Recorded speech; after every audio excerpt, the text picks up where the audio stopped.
അങ്ങനെ ഞങ്ങൾ അടുത്തുള്ള ബാലവാടിയിൽ ഗംഭീരമായിട്ട് ആഘോഷം നടക്കുന്നുണ്ട് ക്രിസ്മസിനായിട്ട്. അപ്പോൾ കുട്ടികളൊക്കെ ചിലരൊക്കെ വിരുന്ന് പോവില്ലേ എന്ന് പറഞ്ഞിട്ട് അങ്ങനെ ടീച്ചർ ക്രിസ്മസിൻ്റെ അന്നാക്കിയില്ല കേട്ടോ ടീച്ചർ കേക്ക് മുറിച്ചിരുന്നത്. അപ്പം അങ്ങനെ ടീച്ചർ രാവിലെ വാങ്ങി കൊടുത്തിട്ടുണ്ടായിരുന്നു കേട്ടോ. അപ്പോൾ രാവിലെ എന്നോട് പറഞ്ഞു വരുമുണ്ടോ എന്ന് പറഞ്ഞിട്ട് അങ്ങനെ ഞാൻ അനുമോളെയും കൂട്ടിയിട്ട് അങ്ങനെ വന്നു. അപ്പോൾ കുറച്ചും കൂടി കഴിഞ്ഞിട്ട് കേക്ക് മുറിക്കാമെന്ന് വിചാരിച്ചിട്ട് കുട്ടികളൊന്ന് ഉഷാറാവട്ടെ എന്നൊക്കെ വിചാരിച്ചിട്ട് ടീച്ചർ കുട്ടികളൊപ്പം ഡാൻസ് കളിക്കലും പാട്ട് വെച്ചിട്ട് കുട്ടികൾക്കൊക്കെ നല്ല അടിപൊളിയായിട്ട് കുറച്ച് നേരം ഒന്ന് ഉഷാറാവാൻ വേണ്ടിയിട്ട് ടീച്ചർ കുറച്ച് കഴിഞ്ഞിട്ട് മുറിക്കാമെന്ന് വിചാരിച്ചിട്ടാണ് കേട്ടോ നിൽക്കുന്നത്. അപ്പം അങ്ങനെ എല്ലാ അമ്മമാരും വന്നിട്ട് വേണം കേക്ക് മുറിക്കാൻ, അവരുടെ എല്ലാ അമ്മമാരും വരണ്ടേ. അപ്പം അങ്ങനെ ഞങ്ങൾ നേരത്തെ വന്നു കേട്ടോ, ഞങ്ങളുടെ അടുത്ത് തന്നെയല്ലേ. അപ്പം ഞങ്ങൾ കുറച്ച് നേരത്തെ വന്നു. അങ്ങനെ ടീച്ചർ രാവിലെ വന്നിട്ടാണ് കേട്ടോ ബലൂണൊക്കെ വീർപ്പിച്ചത്. വിടുക കാരണം കൊണ്ട് രാവിലേക്ക് വരാൻ പറ്റിയില്ല കേട്ടോ. കുറച്ച് നേരത്തെ വന്നിട്ടുണ്ടെങ്കിൽ ഞാൻ അതുപോലെ ടീച്ചറപ്പം എന്തെങ്കിലുമൊക്കെ ഒരുക്കാനൊക്കെ കൂടും കേട്ടോ. അപ്പം അങ്ങനെ രാവിലെ വരാൻ പറ്റാത്തതുകൊണ്ട് ഞാൻ കുറച്ച് നേരത്തെ പോയെന്നേ ഉള്ളൂ. അങ്ങനെ ടീച്ചർ കുട്ടികളൊപ്പം കുറേ നേരം കളിക്കാനൊക്കെ കൂടിയിട്ടോ. പിന്നെ അതിൻ്റെ ഇടയിൽ കൂടെ ടീച്ചർ ബാലവാടി ഫുൾ ടൈം ഉണ്ടല്ലോ, അപ്പോൾ ചോറും കൂട്ടാനും മറ്റേ ടീച്ചർ ഉണ്ടാക്കുമായിരുന്നു. അപ്പോൾ ടീച്ചർ നമ്മുടെ ടീച്ചറാണ് കേട്ടോ ഡാൻസ് കളിക്കുന്നത് കുട്ടികളൊപ്പം. അപ്പം അങ്ങനെ കുട്ടികൾക്ക് കേക്ക് ഇങ്ങോട്ട് കൊടുന്ന് വെച്ചപ്പോൾ തന്നെ കുട്ടികൾ എപ്പോഴാണ് അത് മുറിക്കണമെന്നുള്ള ആ ഒരു ഇതിൽ കുട്ടികൾ നിൽക്കുകയാണ് കേട്ടോ. അപ്പോൾ ഞങ്ങളുടെ അടുത്തുള്ള വീട്ടിലെ ഒരുവിധമുള്ളവരൊക്കെ വന്നിട്ടുണ്ടായിരുന്നു. പക്ഷെ ഒന്നും എല്ലാവരും ഇല്ല, അടുത്തു കൂടെ ഉള്ളവരൊക്കെ വന്ന് കേക്ക് മുറിക്കുന്നതിൻ്റെ ഇടയിൽ പെട്ടു കേട്ടോ. അങ്ങനെ ഞാനും അനുമോൾ ഇതിപ്പോൾ മുറിച്ചിട്ട് വേണം, അനുമോൾക്ക് ഉച്ചയ്ക്ക് ശേഷം പരീക്ഷയ്ക്ക് പോകാനും ഉണ്ട്. അപ്പോൾ ഇത് ഒരു മുറിക്കൽ കഴിഞ്ഞിട്ട് വേണം പോകാമെന്ന് വിചാരിച്ചു. കുട്ടികളാണെങ്കിൽ ഇത് തുറന്നു വെച്ചതും കണ്ടതും അത് തോണ്ടി തിന്നലെറിഞ്ഞു കേട്ടോ. കയ്യിൽ അടുത്ത് നിൽക്കുന്നവരൊക്കെ അതുപോലെ അതിൻ്റെ സൈഡൊക്കെ തോണ്ടി എടുത്ത് തിന്നു കേട്ടോ. അപ്പോൾ ടീച്ചർ പറഞ്ഞു ഇനി എന്തായാലും വേണ്ടില്ല വേഗം മുറിക്കുക, അതാ നല്ലതെന്ന് വിചാരിച്ചിട്ട് ടീച്ചർ വേഗം കട്ട് ചെയ്തു കേട്ടോ. അപ്പോൾ അല്ലെങ്കിൽ ഇപ്പോൾ ഈ കുട്ടികളുടെ കയ്യിലത് കൊടുത്തു കഴിഞ്ഞാൽ പിന്നെ അത് കേക്ക് മുറിക്കേണ്ട ആവശ്യമൊന്നുമില്ല എന്നുള്ളത് ടീച്ചർക്ക് അറിയാം. അപ്പം അങ്ങനെ വേഗം ടീച്ചർ മുറിച്ചു. അങ്ങനെ അടിപൊളിയായിട്ട് നമ്മുടെ ആഘോഷം എല്ലാവരും കൂടി കേക്ക് മുറിച്ച് ക്രിസ്മസ് ആഘോഷിച്ച് അടിപൊളിയായിട്ടോ.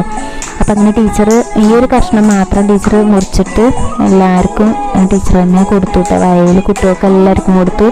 പിന്നെ ഹെൽപ്പറായ നമ്മുടെ താത്താക്ക് കൊടുത്തു. ടീച്ചർക്ക് താത്തയും കൊടുത്തു. അങ്ങനെയൊക്കെ കഴിക്കലൊക്കെ കഴിഞ്ഞിട്ട് എന്നിട്ട് വേണം ബാക്കിയുള്ള ആൾക്കാർക്കൊക്കെ കൊടുക്കാമെന്ന് വിചാരിച്ചു ടീച്ചർ അങ്ങനെ കുട്ടികൾക്ക് എല്ലാവർക്കും കൊടുക്കുകയാണ് കേട്ടോ.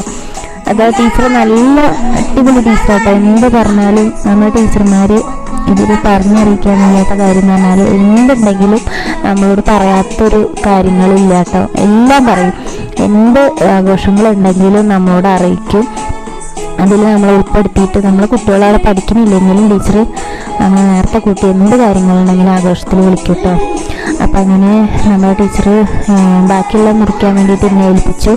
അപ്പം ഞാൻ ആ കഷ്ണങ്ങൾ മുറിച്ചിട്ട് എല്ലാവർക്കും എത്തിക്കുന്നത്. അപ്പം അതിന് വേണ്ടിയിട്ട് ഞാൻ മുറിച്ചു കൊടുക്കാമെന്ന് വിചാരിച്ചു. അത് ഇതിൻ്റെ കാര്യം പറയാതിരിക്കാൻ വയ്യ കേട്ടോ. ക്രിസ്മസിന് എല്ലാ കൊല്ലത്തിലും എനിക്ക് പിറന്നാളിന് കേക്ക് വാങ്ങിയില്ലെങ്കിലും ക്രിസ്മസിന് ഞാനാട്ടോ മുറിക്കാറ്. കഴിഞ്ഞ കൊല്ലത്തിലും ഞാനാ മുറിച്ച്, അതുപോലെ ഇപ്രാവശ്യം ഞാനാണ് ഫുള്ളായിട്ട് മുറിച്ചത് കേട്ടോ. ടീച്ചർ ഫസ്റ്റ് മുറിച്ചാലും ബാക്കിയുള്ള കഷ്ണങ്ങളൊക്കെ ഞാനാ മുറിക്കുക കേട്ടോ. അപ്പോൾ ഇതൊക്കെ ഞാൻ കഷ്ണങ്ങളാക്കി ടീച്ചർക്ക് പ്ലേറ്റിലാക്കി കൊടുത്തിട്ടുണ്ട്. അങ്ങനെ ടീച്ചർ എല്ലാവർക്കും പീസുകൾ കൊടുത്തു കേട്ടോ. പനിമോൾ ഇരിക്കുന്നുണ്ടാവും കേക്കിന് വേണ്ടിയിട്ടാട്ടോ റെഡി ആയിരിക്കുന്നത്. അങ്ങനെ ഒരു ചെറിയ കഷ്ണമാണ് നമുക്ക് എല്ലാവർക്കും ആഗ്രഹം ഉണ്ടാവില്ലേ. ഭാഗമായിട്ട് ഞങ്ങൾ എല്ലാവരും ടീച്ചറും ഞാനും അനുമോളും ഉണ്ടായിരുന്നു കേട്ടോ. അപ്പോൾ അനുമോൾ പരീക്ഷ ഉണ്ടാവുന്ന കാരണം അപ്പോൾ അവൾ വേഗം പോന്നു. അപ്പോൾ ഞങ്ങളെല്ലാവരും കേക്ക് മുറിച്ചു. എല്ലാ വർഷവും എനിക്ക് പിറന്നാളിന് കേക്ക് മുറിച്ചില്ലെങ്കിലും ബാലവാടിയിൽ എല്ലാ പ്രാവശ്യവും ഞാൻ തന്നെ കേട്ടോ കേക്ക് മുറിക്കുക. ഞാൻ തന്നെ കേക്ക് മുറിക്കാറ് കേട്ടോ. അപ്പോൾ ടീച്ചർ പറയും ഞാൻ ശ്രീലക്ഷ്മി മുറിക്കൂ പറയും. അപ്പോൾ ഞാൻ മുറിക്കും. അപ്പോൾ എല്ലാ പ്രാവശ്യവും ഞാൻ തന്നെ കേക്ക് മുറിക്കുക. അപ്പോൾ ഭയങ്കര സന്തോഷം കേട്ടോ. നമുക്ക് എന്നും ഹാപ്പി ബർത്ത്ഡേ ഉണ്ടാവും. ആദ്യത്തെ ടീച്ചർമാരെ പറയാതിരിക്കാൻ വയ്യ കേട്ടോ. സൂപ്പർ ടീച്ചർമാരാണ്. പിന്നെ അവർ എന്തുണ്ടെങ്കിലും കാര്യങ്ങളായാലൊക്കെ വിവരം അറിയിക്കാനും ഒക്കെ അടിപൊളി കേട്ടോ. പിന്നെ ബാലവാടിയിൽ എന്തൊരു പരിപാടി ഉണ്ടെങ്കിലും നേരത്തെ വിളിച്ച് പറയും. വരാൻ പറ്റാത്തുണ്ടെങ്കിൽ മാത്രമേ തുടങ്ങിയിട്ടുണ്ട്. അവൾക്ക് ചോറൊക്കെ കൊടുത്തിട്ട് പിന്നെ അവൾ മേക്കപ്പിൻ്റെ കാര്യത്തിലേക്ക് ഏർപ്പെട്ടു കേട്ടോ. പോണ നേരത്തെ ഒന്ന് ലിഫ്റ്റിക്ക് ലാസ്റ്റ് ദിവസമല്ലേ സ്കൂളിൽ. അപ്പം അങ്ങനെ ഇന്ന് ഒരുങ്ങി പോകാമെന്ന് വിചാരിച്ചിട്ട് അതോ ചുണ്ടത്തുനിന്ന് തേച്ചതേ ഓർമ്മയുള്ളൂ കേട്ടോ. അത് ഒട്ടിപ്പിടിച്ചിട്ട് ലിക്വിഡ് ലിഫ്റ്റിക്കാണ് തോന്നുന്നുണ്ട്. അപ്പം നല്ല ബുദ്ധിമുട്ടാണ്. അപ്പം ഇന്നത്തെ വീഡിയോ എല്ലാവർക്കും ഇഷ്ടപ്പെട്ടിട്ടുണ്ടെങ്കിൽ സബ്സ്ക്രൈബ് ചെയ്യാൻ മറക്കരുത് കേട്ടോ. ബൈ.